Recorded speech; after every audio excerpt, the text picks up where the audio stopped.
All right, we are about to get it sparked in here. I am so excited today because we have a wonderful guest that's joining us. And before we introduce him, I just want to kind of set up today's topic. Sometimes the most limiting thing in a school isn't resistance, it's the questions we ask. As leaders, though, we genuinely want to support teachers. Everybody wants to support teachers. But if we're not careful, our questions can unintentionally shut down thinking instead of expanding it. And that's the tension we're exploring today. Because great instructional leadership it's not just about giving feedback. It's about creating conditions where teachers reflect, think deeply, and grow ownership of their practice. So today's conversation is all about how the questions we ask shape the culture we create. I'm excited to welcome Ty Olverson to the 10-Minute Spark Live. Ty is a passionate about helping leaders and educators create meaningful conversations that move beyond compliance and towards that word we love, reflection, growth, authentic instructional impact. And this conversation is especially important right now because schools don't need more surface level walkthroughs. They need leadership conversations that spark thinking. And he's currently a principal at an alternative school in Ohio, past superintendent, teacher, leader, servant leader. Let's give it up for Ty. Welcome to the show, Ty. Thank you. Good afternoon, everyone. Hey, where's your energy? I need more energy than that. Thank you. Good afternoon, everyone. I appreciate it. I got you. I'm with it. Okay, you got me. Okay, well, let's just jump in it because we only have a short period of time. So, when you're working with teachers, what's a question leaders often ask that sounds supportive, but actually shuts down teacher thinking? I would say something that shuts down teachers. It was more or less asking a question versus posing a question. I think when you ask a question, one of the things it says is teachers internally feel something has to be right or something has to be wrong, as opposed to posing a question, which leads to possibilities and opportunities. And I believe when you do that, teachers then start to think and reflect on their own craft. From that standpoint, then they can then provide you with some insights on how they're thinking. Then you can then use your coaching skills, your coaching ear to help coach them to better outcomes for students. I love the way you put that. That's such an important distinction because sometimes leadership habits become normalized and we don't even realize that we're narrowing the reflection instead of opening it. And I love the way you said coaching, like, Yes. you're not judging, but you're coaching. Correct. Yes. Um, One thing I keep thinking about is this: teachers experience the culture of a school through conversations. Correct. And often the quality of leadership isn't felt in a meeting agenda, it's felt in the questions leaders consistently ask. If the questions only seek compliance, teachers stay cautious.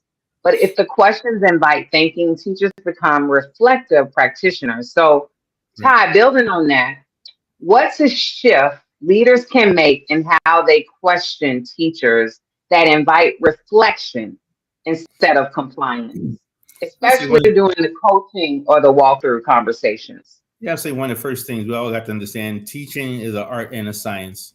But the first part to any of this is building relationships. Just same thing we say about students. A kid can care; they can care less about what you know until they know that you care. I would say the same thing applies for our teachers in our education, in the educational world. One of the things I start off with now, and being a seasoned administrator, I start out by building trust. I take people for where they are. I do not judge them for where they are, but I take them where they are and grow their skill set from there. One of my mentors told me years ago, for every good idea, there's an equally opposite good idea. And so one of the things when I'm talking to staff members is really reflecting on where are they coming from and trying to see it from their perspective first before I try to help them see it from my perspective. Because again, it's all based on our perspective, our own individual perspectives. But one of the things, like I said, I think the biggest thing is building trust first with our people. Another thing I do going about thinking about how to help my staff, I use the acronym of CRAFT, the craft of leadership. The C is being for collaborative. The R is being reflective. The A is being adaptable to the different situations and things that may be happening. So you have to have a fluid system.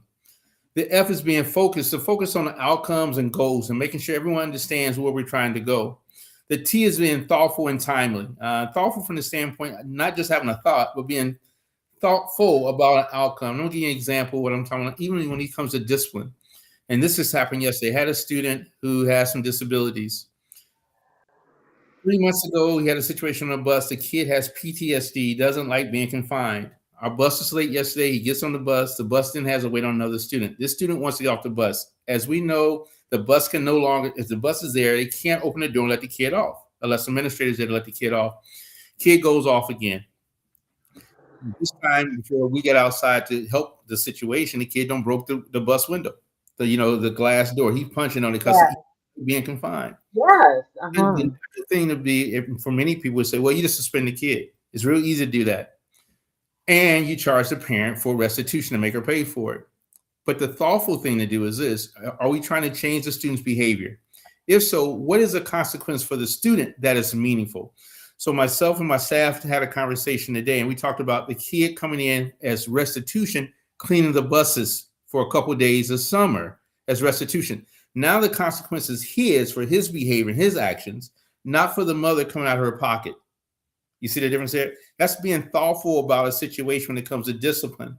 But to have a thought, it's really easy to go in, suspend the kid, and to then tell the parent she has to pay. That's just a thought. It doesn't require a whole lot of energy, nor does it build any trust and relationships with the parents and that community. I think the way we apply the thought process now is that, one, the parent respects what we're doing. The kid learns from his mistakes. 3, the restitution is, we know the kid has a disability, so now we start to figure out what can we do differently the next time the situation arises. 1, making sure all of our staff understands this kid has a care plan. 2, making sure bus drivers who deal with these special needs on the special bus understand what the care plan is. And these are things that we as a system have to be thoughtful in and addressing. So I'm just using that T, thoughtful there. Timely. How and when will we do things? And what does that really look like? So that's almost like setting SMART goals and running through the SMART goals and thinking about your whole development of a craft of leadership. So for me, again, the C is being collaborative. The R has been reflective of our practice and making sure what we're trying to achieve, we're actually achieving and measuring those goals along the way. The A is being adaptable from the standpoint of adapting to the needs, the current needs of what we have to deal with. Because if we're trying to adapt to needs of 3-4 years ago, which is a whole different scenarios than today, we're solving the wrong problem. Again, the F is being focused right now on today and what it is that we want to achieve as a goal. And then the T is being, like I said, timely and thoughtful. You said a mouthful, and I see the acronyms going in my mind, but one of the things I'm just focused on the T, being thoughtful. Right. You put yourself, this child has a problem. Correct. Yes. People are aware of the problem. There was an instance, and I've known some military soldiers who can't be in certain environments. You just don't know what the brain is going through. But the fact is, you had empathy, and that is actually a sign of transformational leadership. When you can stop thinking of it from, yes, I'm the person in authority, but you took it and thought, what is really going to be the best for this child? And we're going to transfer that to teachers, though. Now, what is going to be the best for this teacher in order for them to be a reflective practitioner? And honestly, these are the exact kinds of conversations we plan on continuing and exploring at the Spark Curiosity EDU conference this summer in Austin, because leadership that sparks curiosity doesn't happen through scripts or checklists. It happens through intentional thinking, which is what you were doing, reflection, and human connection. So we got one more quick question. If a leader changed just one questioning habit with their teachers, what would have the biggest impact on instruction and student culture? So the number one thing to change, if I was a teacher, as a coach, working with teachers, go through the notion of practicing, me as a leader, practicing with them, posing questions to them, so that they then will learn to pose questions to the students in class. Because again, it goes back to building trust. It goes back to being more transparent. It goes back to building a sense of community. It goes back to kids now feeling like this is their community, a sense of belonging where they can share openly without feeling ridiculed or criticized if the answer is wrong. Because if I feel like this is a safe space and I can make a mistake, I continue to learn and grow. But if I feel like this is a space where I have to be right or wrong, I soon learn to back up and maybe even quit because I don't want to be perceived as being right or wrong, if that makes sense. It does make sense. And again, that's part of your reflection and being thoughtful. And Right. so I think today's conversation reminds us of something really important. Questions shape culture.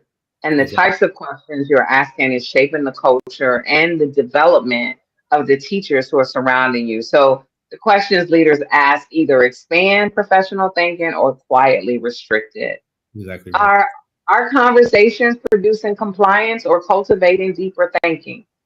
I think that's really what your acronym was bringing out. Are we, Right. because suspending a person and charging parents, that's compliance. That's all compliance. You Correct. checked off the list, but you were literally cultivating deeper thinking because at the end of the day, this child may face this situation again, and how can they be reflective of Exactly. their behavior? So Exactly. I thank you so much for bringing such thoughtful insight to this 10-minute spark Yes. conversation today. And for everyone listening, keep sparking curiosity, keep leading with intention, and keep creating spaces where thinking matters. Now, Ty, what can we give them for the Spark Curiosity conference that's going to be going on July 31st? What I are would you think looking I would think we look at some forward offering some coaching opportunities for people. I think this is a profession where I think we have to provide coaching opportunities to individuals to help them all grow. Again, we all went to the field of education to support and assist others in growing, right? I think now is the opportunity to really get back to the coaching aspect of education, helping others who are very passionate about learning and growing, provide them with the coaching opportunities. And maybe that's something maybe Spark Curiosity can do, provide maybe some kind of coaching opportunity for those that come there, where you provide in 1 hour a week of coaching over the next, for the next school year for someone who comes. Well, thank you for that insight because I'm always open to ideas and I stay curious by asking questions. Right. So I'm gonna leave it today on. I've been debating between either I'm a leader or clear goal for our ending song from the Fearless Educator Radio. Help me. I'm a leader or clear goal. Which one? Help me. I'm a One. leader. I'm a leader. Okay. All right. So we're going to play that to end. Thanks so much, Ty, for joining us. And we'll see you next week for the next 10-minute live spark. I'm a leader.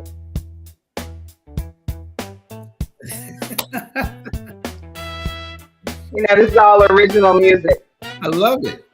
You didn't tell them what day the Spark concert was, your conference. July 31st, Where's it at? Austin, Texas. Just checking.